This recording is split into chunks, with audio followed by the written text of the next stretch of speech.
BL을 실제로 받아보면 오리지널이 있고 카피가 있는데 모든 법적 권리는 오리지널에만 있고 카피에는 아무런 권리가 없습니다. 카피 BL은 단순 참고용이라고 보면 됩니다. 그러므로 BL을 양도 또는 유통하는 경우 오리지널이라고 표시된 BL을 서로 주고받아야 합니다. 그리고 지시식 BL은 consign이라니 to order 또는 to the order로 시작하는 것으로 BL을 유통하기 위해서 발행하는 BL입니다. 그런데 지시식 BL을 보면 대체로 두 가지 종류가 발행됩니다. 첫째는 to order 또는 to the order로 끝나는 것입니다.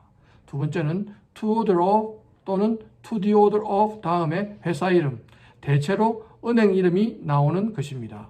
은행이 개입된 LC, 즉 신용장 거래에서 지시식 BL이 많이 쓰이기 때문에 은행 이름이 들어갑니다. BL의 유통은 배서, 즉 BL 뒷면에 to order of 또는 to the order of 다음에 오는 회사의 명판과 직인을 찍는 것으로 가능합니다.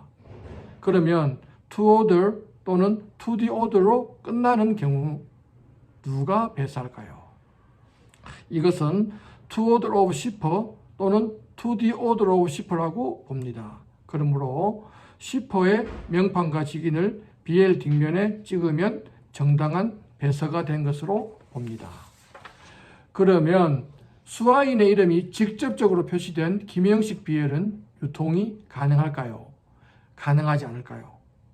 선화증권의 유통에 대해 우리 상법은 화물상한증 규정을 준용하게 되어 있는데 거기에 보면 화물상한증은 김영식인 경우에도 배스에 의하여 양도할 수 있다. 그러나 화물상한증에 배스를 금지하는 뜻을 기재한 때에는 그러하지 아니하다 라고 되어 있습니다.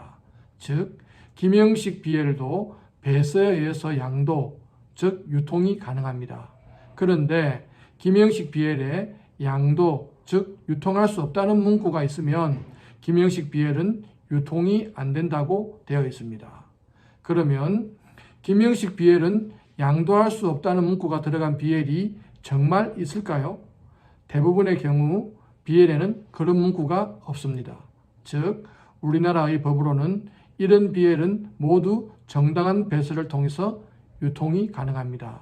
그런데 일부 선사의 경우 consign이란에 조그만 글씨로 BL not negotiable unless consigned to order로 표시된 경우가 있습니다. 즉 consign이가 to order로 되어 있지 않으면 BL은 유통할 수 없다는 뜻입니다. 그러므로 이런 문구가 있는 BL은 김영식의 경우에는 유통이 안 됩니다. 그러므로 지시식 BL이 아니면 not negotiable이라는 내용의 문구가 있으면 카피 BL이 아닌 오리지널 BL이라고 하더라도 김영식 BL은 유통할 수 없습니다.